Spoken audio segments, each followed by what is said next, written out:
kind of slightly moved the camera, so here's to hoping everything is in shot. Hi everybody, I'm Cassie. Welcome to my channel.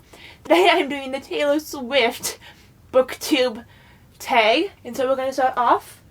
The first book that you choose is based off the song "We're Never Getting Back Together," and this is a book or a book series that you loved at one point or thought you would love and had to break up with it because you no longer liked it. And I'm going to pick the book series The Immortals. This happened just to be the easiest one to grab. I don't think I actually even made it through this book. I really liked this book when I started reading it, and then I kind of got through it and it kind of got more cheesy and just, I don't know, I just kind of stopped liking it. I still own all of them because I thought maybe hopefully one day I'd want to go back and read them and see what happened, because I did like the premise of the book series almost. I just didn't really like the writing, I think. That's what it was. I don't remember anymore. It was into 10th grade, so about 5 years since I read this series. So I'm holding on to them to reread them.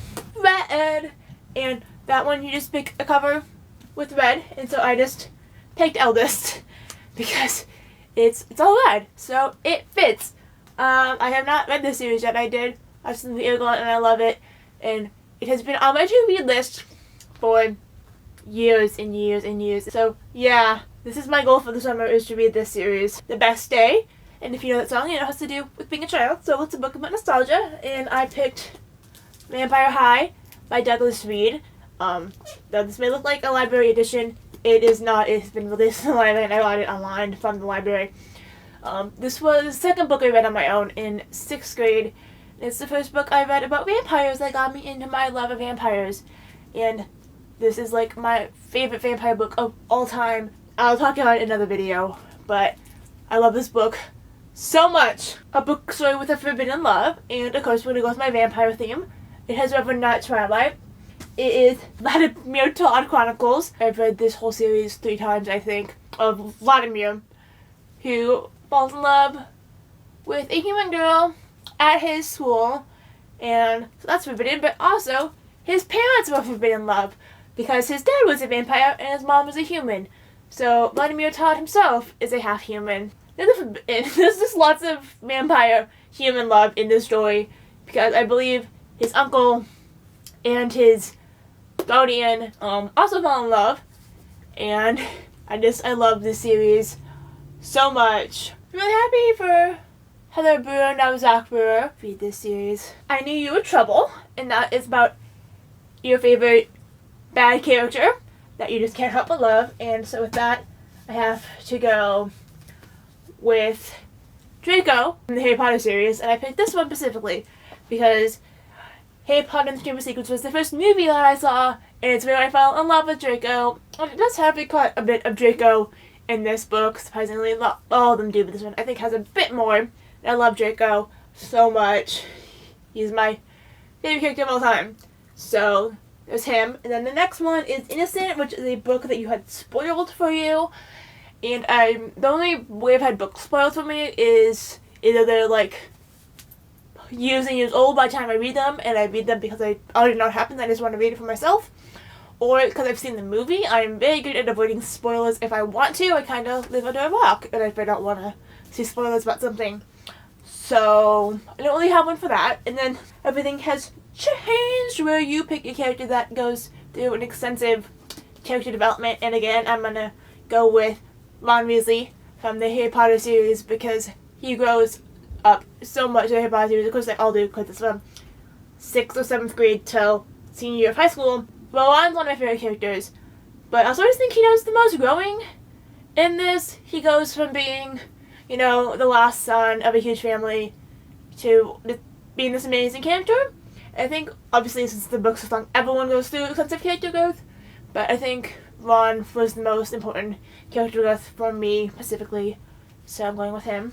Then You Belong With Me, your most anticipated book release.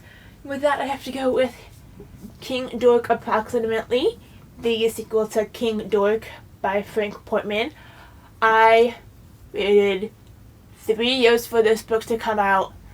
The day I finished reading King Dork, I went looking for the sequel, and it didn't come out, and there wasn't one. And then one day I just happened to go online and heard about the sequel, and so worth the read. No, Forever Ain't Always is your favorite book couple, and with that I have to go with Cammy and Zach from the Gallagher Girls series. Everything you ever wanted in a couple, I think. It's everything I've ever wanted in a couple.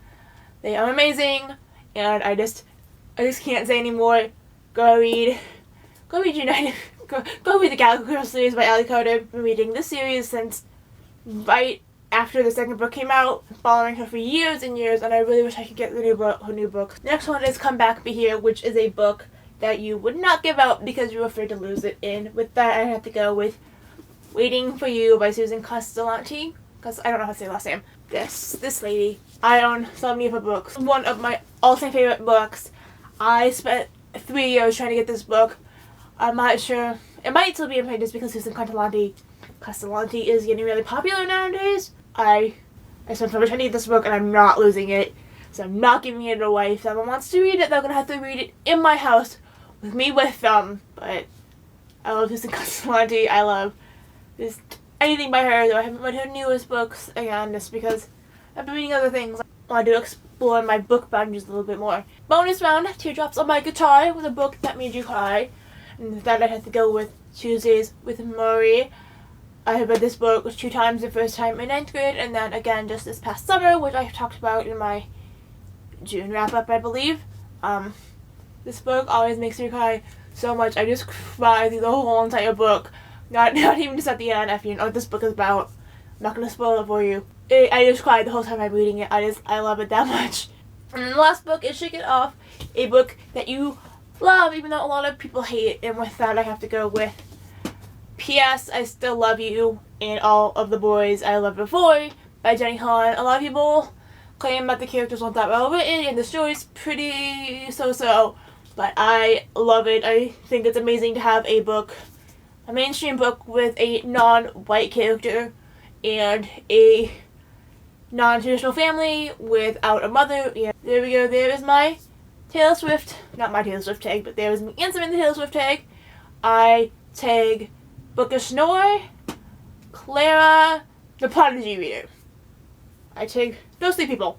So, hopefully I will see you answer this, and I will see you later. Peace!